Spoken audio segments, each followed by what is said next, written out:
The new Stochastic Hall of Fame program is bigger and so much better than ever before. Because the days of being able to win only one time a year, well, they're gone. Now you can win year-round just by rocking the Stochastic avatar wherever it is you play. And we've added way more prizes, and better ones too, just to make all of your wins that much sweeter. Even a custom Stochastic Hall of Fame ring and display case to commemorate your most memorable takedowns. And if you're looking for a fresh look on DraftKings or FanDuel, we've created a brand new selection of Stochastic avatars to choose from. And all you have to do to get involved is finish top 3 in a field of 5,000 or more, no matter the entry fee, and tweet us your wins at Stochastic Hall of Fame. And we're back for another edition of the new and improved Stochastic Hall of Fame. Remember, all you got to do to get involved, download one of the avatars, the beautiful, beautiful new avatars at stochastic.com/HOF. Use them wherever it is you play. Finish top 3 in a field of 5,000 or more, no matter the entry fee. And tweet us your wins at Stochastic HOF. Remember, we got tiers now, bronze, silver, gold. So every time you play and every time you win, you get something better. So why would you not want to do this? Let's dive into it. First up, Sean Geezy. Are you shocked? Our first gold tier member of the 2023 year is Sean Geezy. And we just started this 2 weeks ago, but nobody's surprised. This guy just wins. Took down the jab stack on DraftKings tonight. Shout out to the Stochastic team. As always, $5,300 win for Sean Geezy. One of the Hall of Fame OGs who just keeps piling up the wins. And how about Alex M? Thanks you guys to the GOATs, $10,000 in the PGA streets, $10K for Alex M, another huge win. And Snays, how about Sean from Chicago? Huge shout out to all the Stochastic team. Took down my first tournament in NBA and finally made the Hall of Fame. What a Sunday. Love to see it, brother. And our old pal Emac, thanks to Stochastic Sims and of course Stochastic legend Sean Geezy, taking the afternoon MLB slate off for a nap, $1,400 for Emac. Stephen Lee out here helping me claw back my losses from Belmont, second place in the Minimax. And Chris Logan, Saturday's Xfinity. This lineup would have tied first in the main contest. Still a nice win for $1. Yeah, $175, hell of an ROI, brother. And how about Eagle Nation 3? Huge shout out to Stochastic MLB DFS Sims. The Sims are working. Took down first in last night's MLB action, $150 for Eagle Nation 3. Timothy Holmes, $250 for Weasel 8. Rocking the new, beautiful new Stochastic avatar, might I add. Stochastic's getting it done. Another first. Congrats, Timothy. James Roach, only one of these counts towards my free month, but wanted to show the other just for everyone to see that with Stochastic, it's too easy. $1,000, third place in the 25K showdown zone, and first place in the 5K mini max. And David A. Russell, the second. I binked another one. Thank you, Fantasy Tips, Matt and Loppy, for the early slate analysis. $600, second place in the solo shot for David. And Dave Oliver, Elway's Army. Dude's creeping on Sean Geezy. I tell you that much. He's creeping because the wins are piling in. You know, Jordan's with me now. He saw it. We got another 10K one rolling in from Dave Oliver for next week's Hall of Fame. But 5,300, 4,600, 5,300, 3,500. Let's go. You guys are the best. Thank you for all your help. The Sims and analysis are unreal. Elway's Army, keeping them piled up. And Jason Barstead, thanks, fellas. Using the tools, I had a monster NBA season, and in 2 weeks playing MLB, I've taken down a 20 max night slate and had 3 top 5s in the main slates. Best team in the industry. Chris Williams, we know.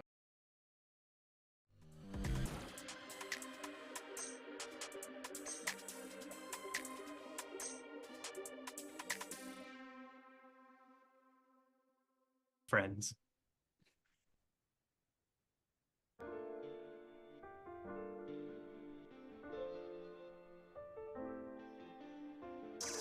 What is happening, everybody? Welcome to an interesting MLB Live before lock. Initially, the show is going to be our normal time, 6 to 7 Eastern time. But what happens? The FanDuel slate comes out for today, and they changed. Well, they didn't change the lock because they didn't have an initial lock, but they did do a lock at a different time than I was expecting. Their slate locking at 6:20 Eastern time. It includes 2 games that are not on the DraftKings slate. Honestly, I kind of like the setup better of the FanDuel slate than the DraftKings slate. So we changed the lock time of the show so we could get a little bit earlier on here and talk about the FanDuel slate before that one locks, as well as the DraftKings slate. So we'll be going here from 5:30 until, like 6:20 or so, whenever the FanDuel slate locks. But also, if you guys have questions, we'll stick around to answer whatever questions you guys have as you're watching. Do us a favor, like the video, subscribe to the YouTube channel. We are sponsored by Underdog here today. And you guys know the deal over at Underdog. Lots of best ball drafts. They've got daily fantasy drafts as well. And if you do sign up at Underdog, use the link we have below. You get up to a $250 bonus on your first deposit when you sign up with our link. And we've got free best ball projections over at Stochastic.com. So take advantage of those. If you guys are going to be doing best ball drafts, all you have to do, make an account on our site. It is 100% free, and you get access to our projections for DraftKings. You get our projections for Underdog, for Drafters, best ball, football, for all of those. So hopefully you guys take advantage of that and enjoy it. Eric, what's happened with you today? You called it the Come Early Show. That's all. I'm trying to think what other things they say in Beavis and Butthead, and I can't. It's been so long since I watched it. It's true. They kind of do make more noises than they actually talk. Although they do talk about a lot of the stuff that we were talking about before the show started. So. They really do. They sure do. Hi, Jordan Klein. So great to have him behind the panel.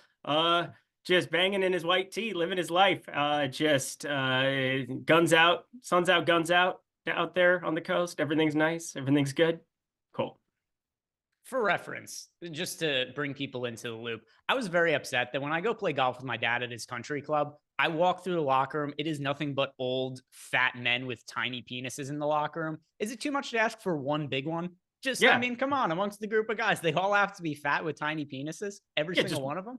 We got to have one impressive dude amongst the many, but such is life. I don't think I've ever seen such a thing in the wild either. Sometimes it just helps to have it attached to you. Then it makes your life a lot easier.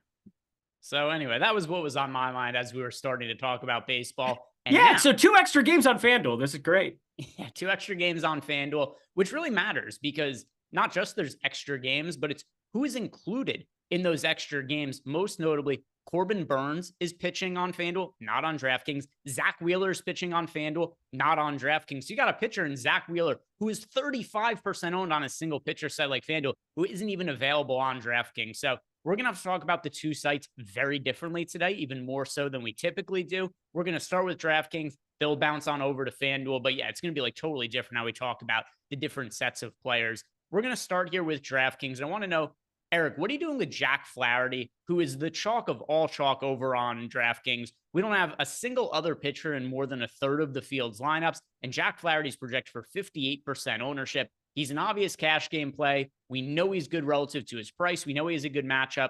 But relative to his ownership, do you want to be above the field, at the field, or underneath that 58% ownership on Jack Flaherty? Above the field. He has a 2.23 xFIP. He's got 2.3 wins above replacement. He is the best pitcher from a strikeout perspective on the DraftKings slate. He has the best matchup you could possibly have up there against an Angels team, 23.2% K rate against righties. He probably wants to get himself out of Detroit at this point. They paid him, and now go to Baltimore, go win a World Series, go back to the land that loved you once upon a time and be the savior. Jack Flaherty is really, really, really, really, really good at pitching. And everything that I look at, top 2 percentage on DK, 43.6%, 58% ownership. I will play lots of him. I will be over the field on him in my 150, and I will figure something else out. Yeah, I have Jack Flaherty in about 2/3 of my lineups. So that does have me overweight to the field on him. Not like significantly so, but I have about 10% more of him than what the field has. He's very clearly the top pitching option that we have on DraftKings today. It'll be interesting when we talk about him on FanDuel because he's kind of a potential pivot option on FanDuel. But yeah, he is the chalk on DraftKings, rightfully so. I'm slightly overweight to the field on him. If we start to look at some of the other pitchers that we have to consider on DraftKings, we've got one pitcher in the, I guess we could just break down. We'll do these 3 pitchers in the 8K range together. One of them's chalky, one of them's contrarian, one of them's somewhere in between. Andrew Abbott is 14% owned at 8K, pitching on the road against the St. Louis Cardinals. Ben Lively is 8% owned on the road against the Kansas City Royals. Then we've got Carlos Rodon, 28% owned on the road against the Toronto Blue Jays. What stands out to you about this group of 3 pitchers? Is there one that you like more than the other 2? Yeah, I probably like Carlos Rodon the most. I know he's got some improvement that we've enjoyed watching, starting to get some of the velocity back, primary fastball guy. Is it back to the prime White Sox / Giants version of him? No, it's not, but he's still starting to generate some of the swing and miss. And Toronto, it's a scary matchup, but at the same time, You got to pick something out on a small slate here. And I feel better about him than I do Ben Lively or Michael Wacha in that specific game environment. I feel better about him than Andrew Abbott going up against St. Louis with the number of those righties. Obviously it depends on what sample size you use for some of the righties, because St. Louis with Contreras back, though, Goldschmidt, Arenado. If you go to like last year, this is a ridiculously tough matchup. Still 4.1 implied total there. I like trying to target some of those Toronto bats here. I'm not playing a ton of Toronto here at the moment. So Carlos Rodon, I think, 84, 85 degrees in St. Louis, sitting there at 78, 79 degrees in Kansas City. I think just relative to the other two spots on the slate, I feel better about Carlos Rodon's game environment than I do the other two. I am underweight to all three of these pitchers. I do not like this price range. I have 20% of Carlos Rodon. I have 10% of Andrew Abbott. I have 4% of Ben Lively. So this is just not a price range I really find myself getting to. There's a couple of different reasons for Misleading question. Jesus, just mislead me, why don't you? You're like, is there somebody you like the most? Yeah, I have Carlos Rodon. He's in 30% of my lineup. So I guess I have more than him than you, but yeah, I'm not in love with this range by any means either. Yeah, I mean, I'm underweight to the field on all three of these guys. My answer is I don't really like any of them relative to the ownership. If I was building one lineup right now to play, is just like my one tournament lineup, I wouldn't have any of these three pitchers in it. Jack Flaherty would be in it. Rodon wouldn't. Lively wouldn't. Andrew Abbott wouldn't. And it's not that I think that any of these pitchers individually are like terrible or anything like that. I really like Jack Flaherty more on the high end. And then there are some cheap pitchers as well that I'm getting myself overweight to the field on, because I do think that we could find some pitchers that are cheaper than these three that are projected comparably, but also have lower ownership and clearly have lower salaries, because we're going to be looking at a different price range. So that's where I'm at. I've got, of these pitchers, I have the most of Carlos Rodon in 20% of my lineups. That's still underweight to the field on him. He's on the road against the Toronto Blue Jays. He has pitched better as of late than he did earlier in the season. But at the same time, too, I mean, nearly 30% ownership in a somewhat tough matchup on the road against the Toronto Blue Jays. I'd rather save salary and go to somebody else we have projected comparably for cheaper. Yep, I would too. I really don't have anything else to add. On a short slate like this, I think moving your way down the board makes a lot of sense. I am going to be prioritizing bats and prioritizing Flaherty. So it's going to be pretty easy for me to kind of move things around. All right, so let's look at the cheaper pitchers. We won't get to the punt guy, Davis Daniel. We'll hold a separate conversation just for him. We do have three pitchers in the 7K range. One of your arch nemesises in the DFS space, Jose Barrios. He is 20% owned at $7,700, pitching at home against the New York Yankees, who got dominated by Sean Manaea last night. I wasn't going to bring up anything about the slate yesterday, because that slate should never be spoken of ever again with the nonsense rain that popped up. But it is at least worth noting here that Sean Manaea did dominate the Yankees, 5 shutout innings in the win last night.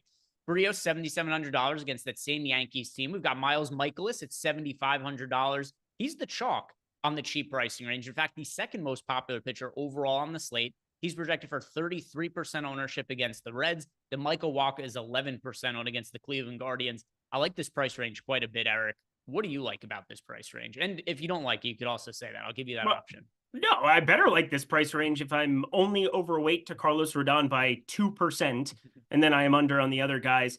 I think Miles Mikolas is just fine. I'm not going to get to him. Again, I'm playing so much Jack Flaherty. I'm playing more than you are.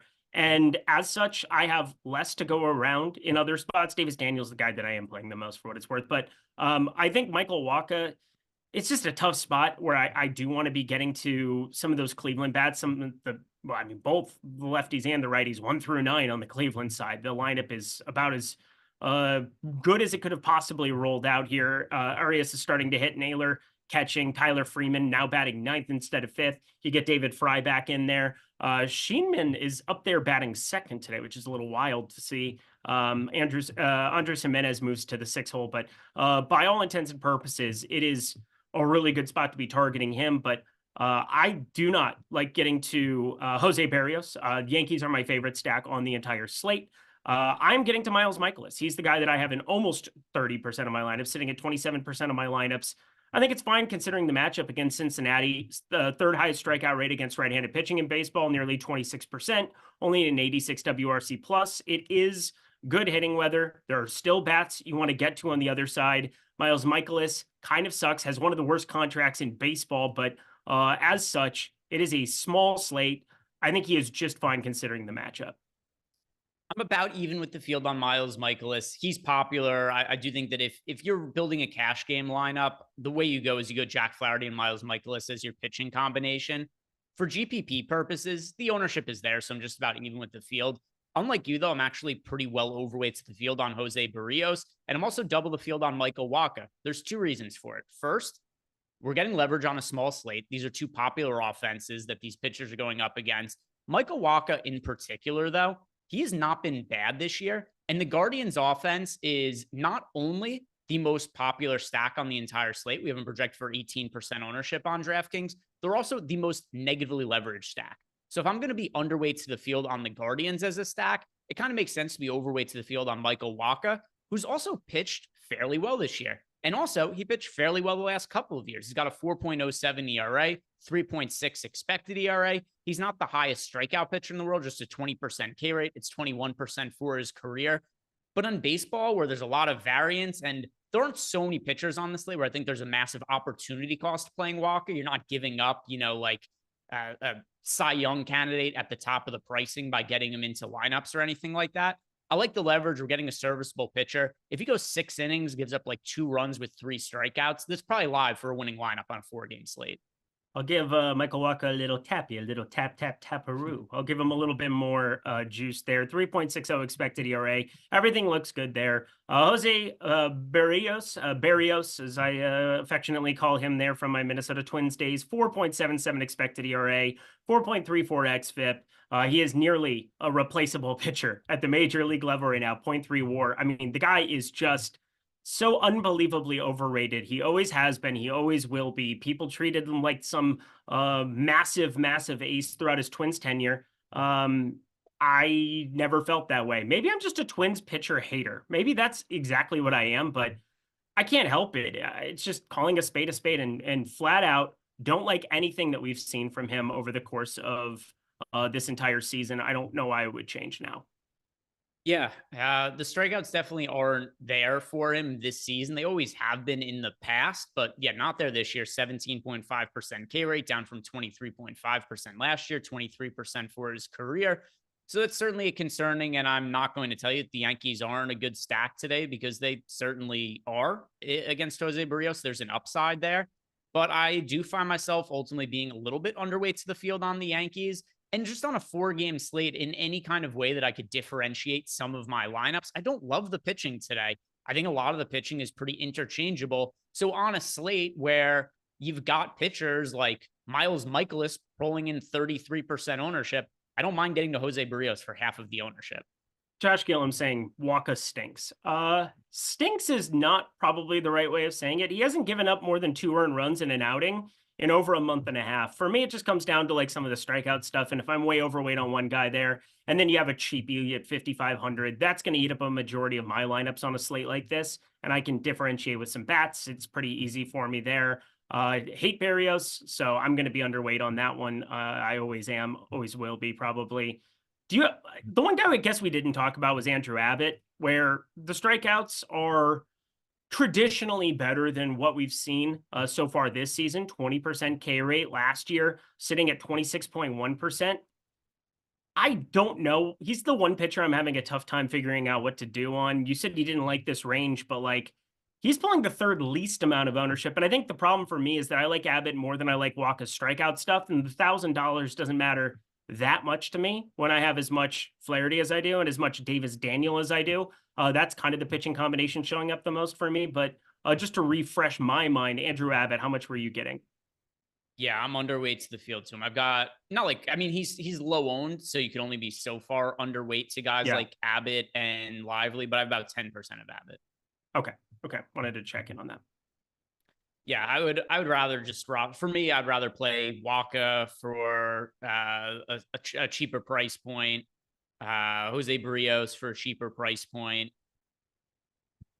Yeah, that's where the 2 players I have the least amount of the pitchers on the slate, Ben Lively and Andrew Abbott. Those are the 2 starters that I have the least of. The other guy we have to talk about here is Davis Daniel, who is a very popular cheap punt option.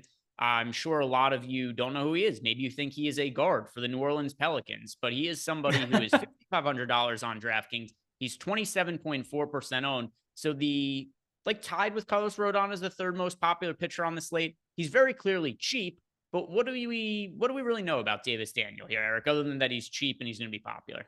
Yeah, he's got a 4.64 xFIP at AAA. Not ideal. Ground ball rate sitting around 43%.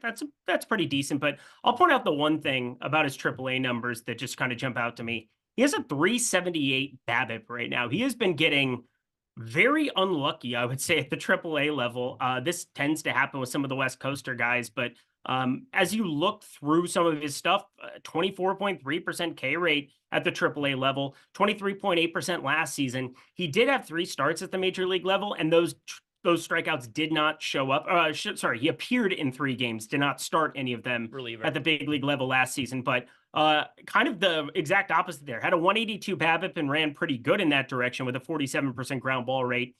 But the strikeouts didn't come along for the ride, 17.3% K rate.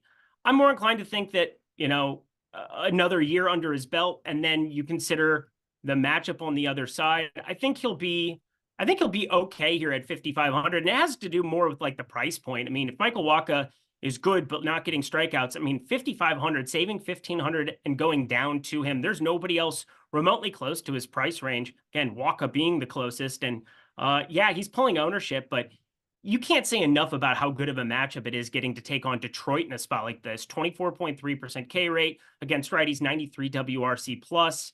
I think he's got good enough stuff to be able to make it through this. He doesn't have a pitch that jumps out to you, the curveball being the best of his offerings.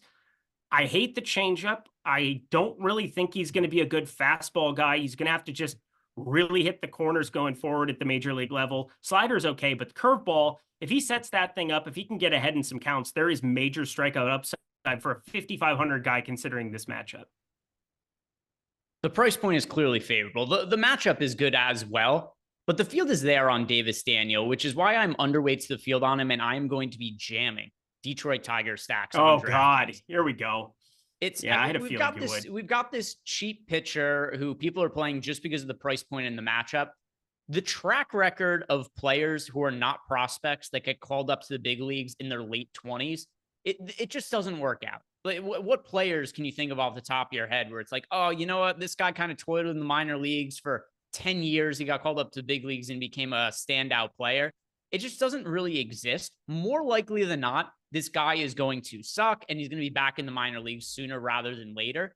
With that being what I think is the most likely scenario to happen, give me the lesser owned Tigers stack as opposed to the really popular Davis Daniel. There are scenarios where it makes sense to roster him if you're playing a really expensive stack and need the salary savings. He's 5,500. He doesn't need all that much to go well for him to have a good start relative to his price point. I really like stacking against a pitcher who I think is not going to be particularly good. I know the Tigers offense isn't good, but they're at least a big league offense. I do not know that Davis Daniel is a big league pitcher. James Sarcone, you and I are one and the same, sir. I was just about to say R.A. Dickey, but I was like, I don't know if I can throw a knuckleball guy out there as the person who, in their late 30s ends up blooming. The other guy might be like early 30s, and he's on this slate, and we didn't really talk about him. Ben Lively, he's been pretty good, sub 3.8 expected ERA this season, but he was at KBO and was able to kind of go revamp himself a little bit over there. And, he's just been an effective pitcher. I don't think he's going to be good going forward by any means, or like that he's some really good, like stalwart at the major league level. But Ben Lively, 238 expected batting average, 306 xWOBA. He's okay. It's just Kansas City has a lot of bats I think you want on a slate like this. Yeah, R.A. Dickey, if I remember correctly, didn't he like change positions also? Well, I mean, he added the knuckleball. That knuckleball is like a late addition. Did he change positions? Did he bat? I'm pulling up his batting stats because, back in the day when they used to bat.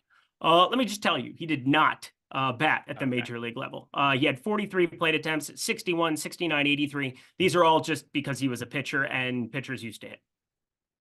Yeah, R.A. Dickey was somebody who, although he didn't make it to the big leagues quite this late in his career, but yeah, even so, you just don't see it very often where guys are pitchers that don't make it to the big leagues until they're 27, 28 years old, unranked prospects that all of a sudden end up being good. I think Davis Fair. Daniel, I'm not going to tell you guys you have to outright fade him, but I'm going to be underweight to the field, and the Tigers are going to be my most rostered stack. I think that there's a lot of leverage here. Honestly, you got your conviction on it. I am just fine with it. I'm going to be jamming Yankees, so I think having Detroit as secondary stack is very, very nifty. But I was always going to be jamming Yankees on this slate against Barrios. Yeah, I have about 40% Tigers stacks. So yeah, well, they're the second highest top stack percentage against Davis Daniels, so it's a play both sides are for sure. Yeah, lots of them for me here. Davis Daniel, I'll be underweight to the field. I have some exposure at least to all the pitchers on the slate. It's hard not to on a 4-game slate when I play 150 lineups, but underweight to the field, not somebody I'm going to be playing in single entry. We'll be stacking against him in single entry. Anything you want to add about the DraftKings pitchers? If not, we're going to go and talk about the additional guys who are on FanDuel. Let's go to the additional guys who are on FanDuel. All right, so here's what's most notable on FanDuel. In addition to Jack Flaherty, we get 2 other aces. Zach Wheeler is pitching at home against the Marlins. Corbin Burnes is pitching at home against the Texas Rangers. These are the only 3 pitchers pulling ownership on FanDuel. Wheeler's 35% owned. Flaherty's 22% owned. Corbin Burnes is 17% owned. Then he's got a bunch of other guys who are like 2 to 5% owned. If you're spending up for one of these pitchers on FanDuel, which direction do you go? Wheeler against the Marlins, Flaherty against the Angels, Burnes against the Rangers? Got to be Wheeler at 10-6. He's 200 less than Jack Flaherty. I'm getting my DK exposure. I'm putting together some lineups here over on FanDuel right now, and I have a feeling I'm just going to be ramping up the Zach Wheeler exposure there. Miami is also just abhorrent at hitting baseballs. 22.2% K rate isn't as high as what you're getting against the Halos there, but it is pretty comparable, and an 82 WRC plus. You look at some of the individual hitters here for this lineup, and it is just crusty. It is disgusting. It is disturbing. So Miami, more than happy to go attack them here. Double checking the weather as we are talking about this as well. It is blowing in ever so slightly from left field. It is 88 degrees right now in Philadelphia. Yet again, super insanely warm there, but a 3 implied run total. You compare that to what you've got against the Halos there, still pulling, against the Halos there. They're pulling like around a 4 implied run total, which is pretty insane to me. But 3 implied run total, Zach Wheeler on the mound, give me him. The only thing, so like he's clearly the cash game play, Zach Wheeler over on FanDuel. The only hesitation is that he is 35% owned. So for tournaments, I think I'm most inclined to go to Jack Flaherty just because you're getting 21% ownership compared to 35%. I don't think you can go wrong in either direction. I just slightly prefer, give me Jack Flaherty for the ownership discount. If you are playing in cash games, go Zach Wheeler at home against the Miami Marlins. Any of the cheaper pitchers stand out to you on FanDuel? You're contrarian if you're rostering anybody who isn't these 3. Yeah, it is probably... I'm trying to decide here as I'm running my stuff. Why am I getting to Trevor Rogers? I don't want to play Trevor Rogers. One thing that's funny while you're doing that, Davis Daniel, because there are just other pitching options on FanDuel, he's still very cheap. He's $6,300. He's the cheapest pitcher by a mile of all the guys on FanDuel. He's only 1% owned. It's just kind of funny to show what happens to the dynamics of pitcher when you make it a single pitcher site as opposed to 2 pitchers, and then also when there's 2 extra games added. So if anybody has any kind of confidence in Davis Daniel on DraftKings and you're not solely playing him for the price point, you probably want to be playing him for 1% ownership on FanDuel at $6,300. I don't like him, but just making that available to people. Yeah, so the top 1 percentage, we have Wheeler 3.4 implied total there for Miami, 3.5 there for Texas. Can we actually just shout out how bad Texas has been against righties for quite some time now? 91 WRC plus. They're calling up a bunch of dudes here, to just fill spots because they have absolutely hated what they've seen from their main guys. They ended up sending down a number of guys, and now Derek Hill is batting 8th there. Leedy Tavares back in he's been in the 9 hole here for a while, but they're going to have some different lineup constructions going forward as they try to find anything against right-handed pitching. It has been straight up brutality. 137 ISO, 91 WRC plus, exponentially worse in the month of June, which should not be happening. But we are looking at a spot that you certainly want to be invested on want to be invested in those top 3 guys up here, and I'm trying to talk myself into a little bit of Corbin Burns to go along with it. If I'm going different on FanDuel, Miles Michaelis, $7,700, 6% owned at home against the Cincinnati Reds. I think he's pretty live to pick up the win bonus, the quality start bonus.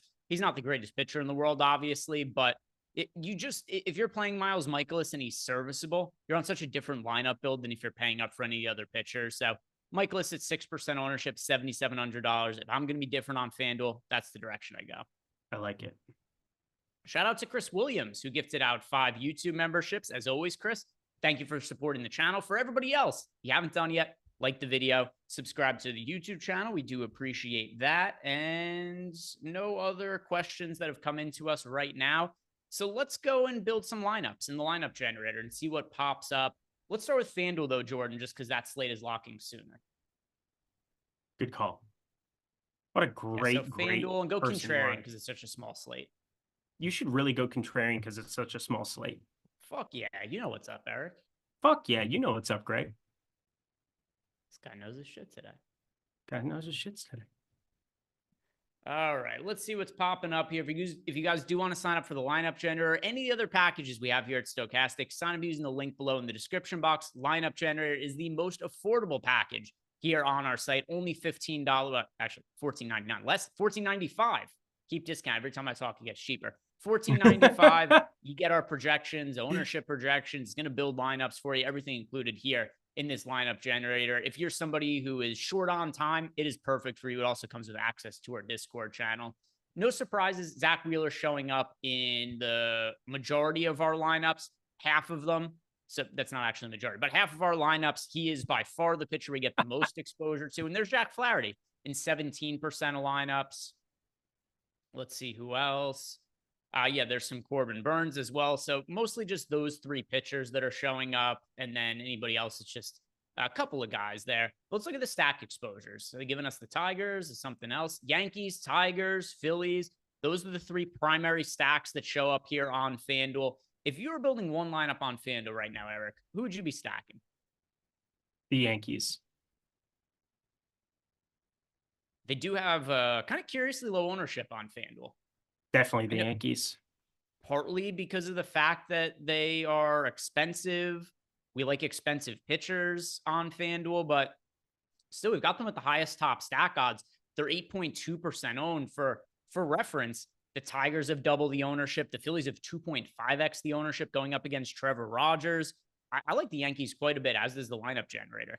Yeah, I'm playing 50 lineups over there right now, and I am going to have a boatload of Yankees. I just don't see any way around it. Ben Rice, somebody that's showing up a lot for me over there, catcher first base. So yeah, you can play him up top there, 2,400.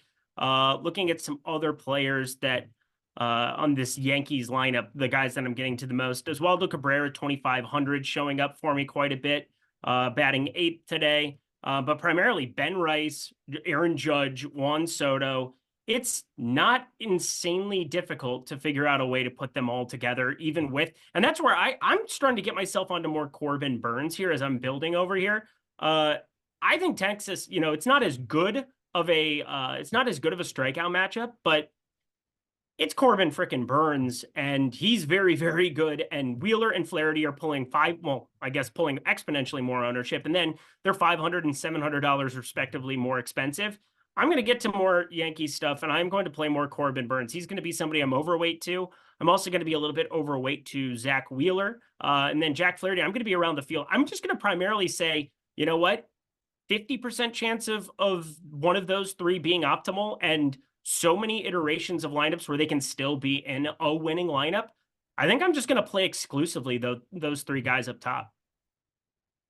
This is where I think Miles Michaelis makes sense on FanDuel. If you really want to pay up for the most expensive hitters on the Yankees and do it comfortably, you do it with Michaelis at pitcher. You just have such a different lineup build. Michaelis isn't popular. The Yankees as an offense aren't popular. Yeah. I do like that as a contrarian GPP build for FanDuel. I think that's the most sensible way to go and build a different lineup that also has upside. So that's where he comes into play. We've also got the Tigers and the Phillies popping up here. Phillies are so popular on FanDuel, 18% ownership. No other team is really all that close to that. The Tigers are 15% owned. The issue I have with the Tigers on FanDuel that we don't have with them on DraftKings, they're more popular on FanDuel. You don't get the leverage on them on FanDuel you do on DraftKings. Davis Daniels 1% owned as opposed to nearly 30% owned. That really makes me like the Tigers less. I think the Yankees are the team to go to of all these teams that the lineup generator is jamming. Yeah, I'm with you. I will say, Toronto's a team that I'm getting to more over on FanDuel against Carlos Rodon. They're pulling a little bit more ownership, but it makes sense when you look at some of the prices on these guys. Kiner Falefa, IKF is sitting there at 2,700 batting second. Justin Turner, 2,600. So yeah, this is the first time that I've played over on FanDuel in quite some time. And I like that game a lot. I will throw that out there. And I'm going to give a little bit of Michaelis love here. I'll make sure that I get a few lineups just for Gregory here so he can victory lap my victory potentially. And then some other contrarian stacks we're getting to there. Cardinals, Guardians, some of the Orioles were showing up as well in a little bit of lineups. Do you like any of the really low-owned teams on FanDuel? Just want to get some of the FanDuel talk out of the way because that slate locks in 15 minutes. Yeah, no, you're doing the right thing talking through some of this. Low-owned teams, Cleveland's low-owned. And I don't know why. Michael Wacha has been good. We've talked about that, but it's a good game environment. And you get some cheap relief up there batting second. And Daniel Sheeman, I expect him to be popular actually on both sides, 2,600 multi-positional eligibility there on FanDuel. There's definitely going to be some of him in my life. I like getting to Cleveland, J. Ram, Naylor, David Fry, the guys who have just been smashing baseballs this season. Detroit's very popular, very, very popular over on FanDuel. Is that somebody that is that a team that you're still looking at rostering over there? No, just a DraftKings stack for me. More ownership on Detroit over on It's great. Detroit is more popular on FanDuel than DraftKings, even though it is more games on the slate. And then I was saying before too, you just don't get leverage against Daniel over on FanDuel. DraftKings, the main reason I like that. I'm not rostering the Tigers because I think they're a great offense. I'm rostering them because they're going up against a shit unknown pitcher who's really popular on DraftKings. Yep. Now, everything you're saying is correct there. Yeah. The thing is he's 5,500. He's 1,500 less than the next pitcher over there. You want to get to more Judge. You want to get to more Soto. You want to get to some of the big boppers on the slate, J-Ram and such. You got to do it by way of a 5,500 crapper to a certain extent. He does have strikeout upside at the AAA level. We'll see if that can carry over. If it's going to, it's probably going to be a team like Detroit that it does against. Yeah, I see Thomas Rinsberger in chat was asking, Phillies or Tigers for a stack on FanDuel for single entry? Neither. They're both really, really popular. I'd go to the Yankees in single entry on FanDuel. Yep, I would too. Yeah, Yankees are my favorite stack on both sites. Yeah, Yankees for me on FanDuel. All right, let's build some DraftKings lineups. If you guys have additional FanDuel questions, throw it into Discord or throw it into YouTube, and I'll be on the lookout for it. But that slate is about to be locking, so be focusing more on DraftKings going for the next, 15, 20 minutes, however much the show runs from here. Maybe it won't even be that much longer, depending how many questions you guys have. But time to see what we are getting to for lineups in the lineup generator on the DK side of things. Yankees again. Judge, Soto, Ben Rice, Carlos Rodon. I see Austin Wells, Anthony Volpe. Lots of Jack Flaherty at pitcher, 57%. Not all that different from the field. That's about where he is projected to be owned. So pretty flat there. Michaelis, he is in a good chunk of lineups north of 30%. What other pitchers? Oh, there's Rodon, mentioned him. What else? Scroll down for us, Jordan. There's Daniel. Yeah, a little bit underweight to him, 25%, but kind of a neutral stance. Overweight to Wacha, he's in 17% of lineups, but lots of Yankees. I'm sure you like to see that, Eric. Are the Yankees the team that you would be most apt to roster in a single entry, or is there a different direction you like looking? Now you have me thinking about playing Detroit in single entry. Right now, it's the Yankees. It's the Yankees and then a bunch of one-offs. I have a 5-1-1-1-1 right now that is my single entry lineup. I think I'm going to potentially roll with it in like a smaller single entry and keep this and then go to Detroit in like the bigger single entry stuff. You've got me contemplating and double checking myself here. I think like the Power Alley, I'll probably end up going to Detroit when it's all said and done, and like the 44 or like whatever else that I might be playing. But I got plenty of time to figure out what I want to do over there. We still have an hour until that slate locks. I'm just going to be paying very close attention to ownership up until then. I would think that Detroit, considering we don't have that lineup still, might end up being a little bit lower owned in single entry. So that's at least what I'm hoping. Hoping that lineup comes out a lot later up against Davis Daniel. And I'll probably end up rolling with that now as I'm kind of like second guessing myself. Yeah, I've made it pretty clear. Tiger is the team I'm Yeah. going to have the most exposure to. That's about half my lineups today. We do have C Self-Made Mad in chat is asking Jose Ramirez or Steven Kwan as a one-off. Yeah, Jose Ramirez, pretty easy. Pretty easy for me to make that call there amongst those two. As far as our other stacks we're getting to on DraftKings, yeah, lots of Yankees, lots of Tigers, some Guardians, some Cardinals, some Blue Jays as well. Let's look at our overall top stacks tool here. Where is everything lining up now? I'm going to refresh the ownership. And yeah, like you said, Eric, we don't quite have the Detroit Tigers lineup yet. Almost every single team on DraftKings is projected for double-digit ownership. The exceptions, the Reds are 9% owned, the Angels are 5% owned. The most popular team on DraftKings, Guardians, 17% owned. Then you got 15% ownership to the Yankees, as well as the Tigers, 14% to the Royals. Are there any teams you do not like the ownership on? That I do not like the ownership on. I'm going through. I mean, I have a little bit of everybody on this slate. It's too small of a slate not to with 150. The team that I'm the most underweight to is Kansas City. I still am going to be getting to some of those main guys, but I talked about it before. Ben Lively, he's not pulling ownership because he's not a strikeout arm, but he's also not a gas can. And it feels incorrect looking at like 14.2% ownership coming in on them, the fourth highest. I like Cleveland more, even though it's against Waka, considering the upside of some of those guys, the ninth inning bump. Detroit, New York, we've made it very clear that you and I both like them. And Kansas City now is pulling the fourth amount of ownership. They are definitely going to be a stack that I'm going to be underweight relative to what we get there. And the Angels, I don't like because I don't think they have a great chance of success, but we're going to get leverage on them. And it is still the most popular pitcher on this slate. If you're talking single entry, I mean, the Detroit is going to be unowned. If you decide to go to Flaherty and he, for some reason, has a bottom 10th percentile outcome here in this spot, you're going to win a lot of money on a lot of these slates. I will say, Angels still need to produce something.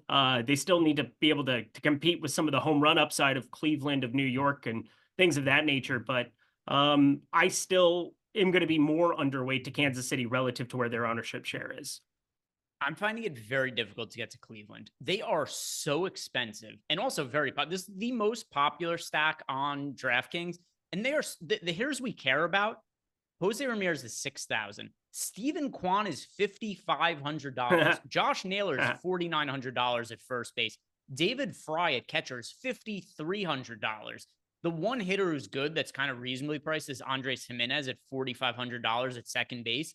These are astronomical price tags to pay for the most popular offense on the slate. This is one of the other reasons I like Michael Wacha as a contrarian pitching option. I find it hard to pay up for Cleveland. I'm not going to be getting to them very much as the most popular team on the slate. I've got 4% of them right now. I'll play some Michael Wacha for leverage, and I'm going to be well underweight to the field on Cleveland. Could you look at your Cleveland lineups? Who are the pitchers in them? I have a lot of Jack Flaherty. It's not really an issue. I'm going through Flaherty, Rodon, Flaherty, Michaelis, Flaherty, Wacha, Flaherty, Daniel, Flaherty, Rodon. I just filtered it out. It is, I'm not finding it all that difficult, which is weird. The main thing is that I have like a ton of Daniel Sheeman. He's 3.1K. He makes a lot of that work. I have a ton of Bo Naylor, 2.9K. And then you're basically putting Kwan, Ramirez, Naylor, some combination of and Fry, some combination of those guys. Andres Jimenez is getting undercut quite a bit here. I might have to come in and like take down a little bit of Schneemann and add a little bit of Andres Jimenez. I'm sure that'll cut down on how much Jack Flaherty I'm getting to, but that'll be something I'm doing after the show. Tyler Freeman, he's batting ninth today after back-to-back days going in the 5-hole. I suppose yesterday they didn't have Fry in. The day before it, Naylor got the day off. So it does make sense that he's now been buried. But they put Schneemann all the way up to second. And at 3.1K, he makes a lot of these stacks work. Yeah, and I see in chat where like Tolga A said that they're actually good. That's why they're priced up. I think good is a fine way to describe them. The Guardians this year have a 105 WRC plus against right-hand pitching. They're slightly above average. I just don't understand why they're this expensive. 162 ISO. Stephen Kwan is just going absolutely berserk. He's starting to hit for power for the first time in his entire lifetime. It still doesn't look good on the season, but a 432 expected slugging looks pretty decent despite a 21.8% hard hit. He's starting to loft the ball, 13.9-degree launch angle, and it's carried out there in a couple of these spots. Want to talk about the flags getting removed in Cleveland and such. That won't help him here in Kaufman, but the humidity and the temperature certainly will. And he's been strange. I think we're going to go back and look at this Stephen Kwan season. I mean, I'd still put him as a dog to hit 400. I'd still put him as a dog for all of these narratives going around there. But 552 slugging is so much better than his last two seasons, 400, 370 respectively. If he's going to be a north of 500 slugging guy, we're talking about like MVP caliber player, because he's always been a wins above replacement guy. He's always had speed. Like relative speed. He's not like some crazy stolen base upside guy, 19 and 21 the last two seasons, but 988 OPS is redonkulous from Stephen Kwan. If he stays healthy, the Oregon State kid is looking really, really nice right now. It has been an unbelievable season from Stephen Kwan.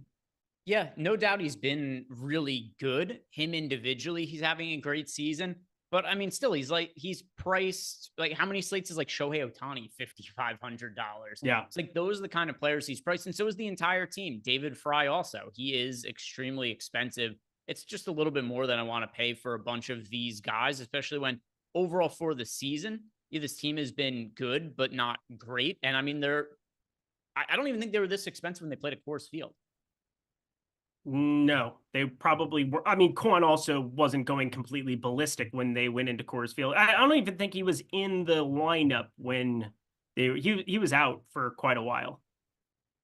Yeah, so that's just the issue I have. They're very expensive, and they're very popular as well. They're the most popular team on the slate. So most expensive, most popular. It's a reason for me to look a little bit else as far as my lineups are concerned.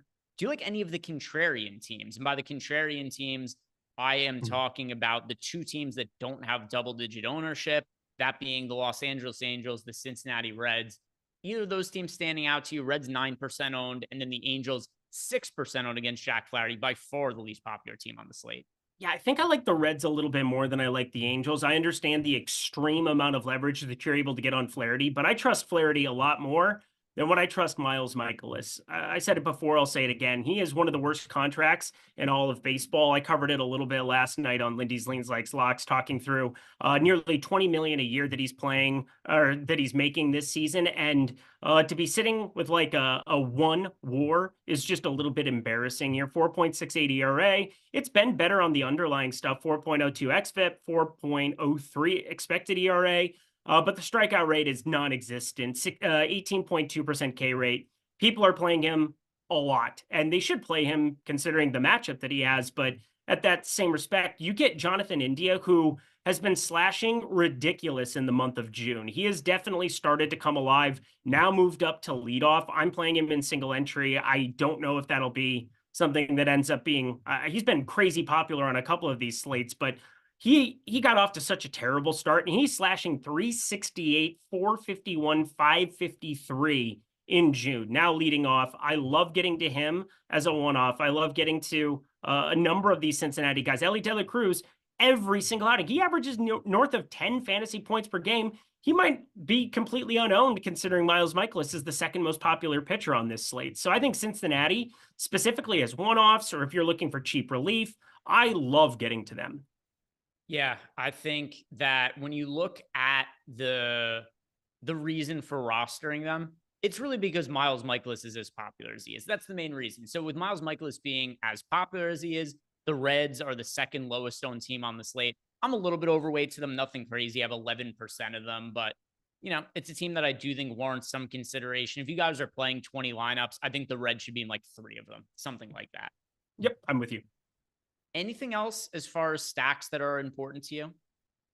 I mean, it's really what you're doing with some of these guys specifically.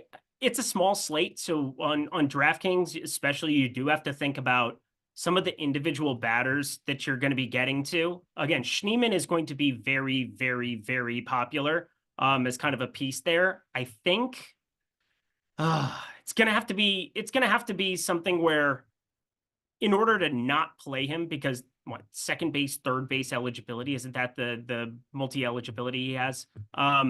When you're building stuff out, if you're hand building a couple of lineups, really do take into consideration the individual hitters. But if I'm going to be playing up the Yankees, I obviously want Judge. I want Soto. I mean, these guys are ridiculous. But then, these contrarian stacks, they are very fascinating for a 4-game slate. The Angels, I'll still have a share. If I were making 20, I don't know if they'd make 20 for me, but in 150, I'm going to have a couple of these guys, specifically some of the lefties. Calhoun batting 5th today. Did you see the Shanuel conversation from the manager, Washington, that I don't know if you saw this, but like basically saying that he didn't play him in day games because he wasn't waking up early enough to go practice? Did not see that at all. It is absurd. You have to go find this on Twitter. I'll try to find it again afterwards. I read it this morning, like when I woke up. Couldn't honestly believe that I was reading that about a professional athlete, but apparently the last couple of day games, they have not played him, or like earlier in the season, they weren't, because he wasn't waking up on time. So this is what I have kind of noticed about like all shitty organizations across major league sports. This doesn't happen with good teams. No. Shitty teams, this kind of weird shit happens all the time though. It's absurd. Yeah, I'm going to find that for you afterwards, because it is a wild, wild read. Okay.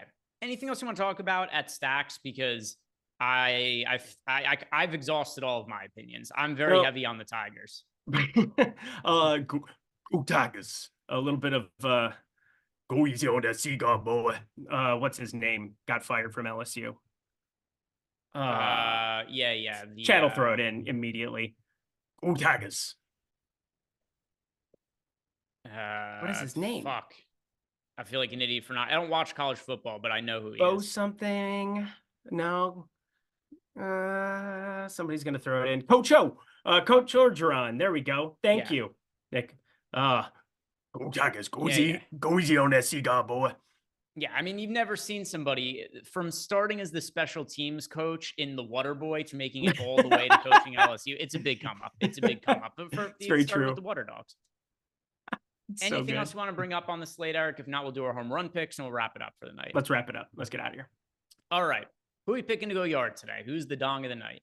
All right. So I'm not going to take the low-hanging fruit from the Yankees. I'm not going to give you anything on FanDuel. That locked. Hopefully everybody likes their lineups. I think I like mine for the most part there. But let's jump to a little bit of a lower-owned spot here. Let's go to Toronto, actually.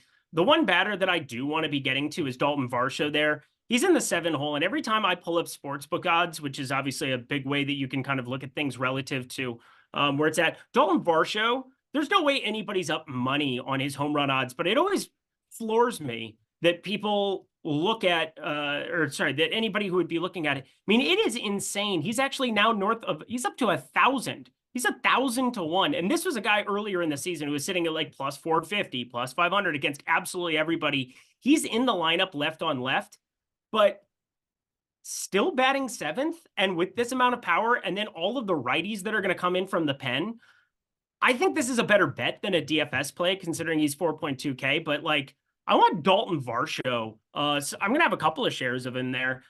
Too much power, too many righties coming in off the pen here for the Yankees, or for the Yankee side of things. That number just kind of floored me this morning. So Dalton Varsho going yard today. I feel like I have to pick a Detroit Tiger. Go Tigers. Riley Green. Riley Green goes yard. He's the Detroit Tiger that I have the most exposure to. From the YouTube chat, we are getting from the YouTube chat, Charles Moran, Aaron Judge. Francisco Rubio is going with Rice. We've got Junior Whopper going with Nick Castellanos. Flex is saying Murphy's next at bat is his dong of the night. Casey Leatherwood has got Paul Goldschmidt and George Springer. We've got Malukar going with Colt Keith. Chris Williams is going with Stephen Kwan. We've got, who's Colt 45? Is that Colton Keith? Colt Keith, yeah. Down the barrel of a 45. Yeah, I didn't know he went by Colt 45, but he does now. We've got Malukar saying that he was going to say Kyle Schwarber. Mighty Quinn is going with Vladu Guerrero Jr. Andy Millman has got Riley Green as well. EMAC has got Colt Keith. Flex has got Ryan O'Hearn. B-Funk has got Will Benson. Will Benson hasn't gotten a hit since Ronald Reagan was president. Aaron Hines has got Wilson Contreras. Max Video 35 has got Josh Bell for 2 homers. Dahmer 707 has got Mark Canha. We've got Ban going with Salvador Perez. We've got Ken Ratty going with Captain Kirk. Who's, let me think. Who is Alejandro Kirk, I assume? Yes. Right, Alejandro Kirk. Frotto Louis has got Alex Verdugo. And that is, Doug Dobbs has got Anthony Volpe. Then JS is going with Ernie Clement. Guys, thank you very much for watching. If you've not done yet, like the video, subscribe to the YouTube channel. If you want to sign up for any of the packages at Stochastic, links are below in the description box. And also, don't forget, free best ball projections on the site. Take advantage of those. Guys, thank you very much for watching. Enjoy today's 4-game slate. We'll be back tomorrow. Have a good night.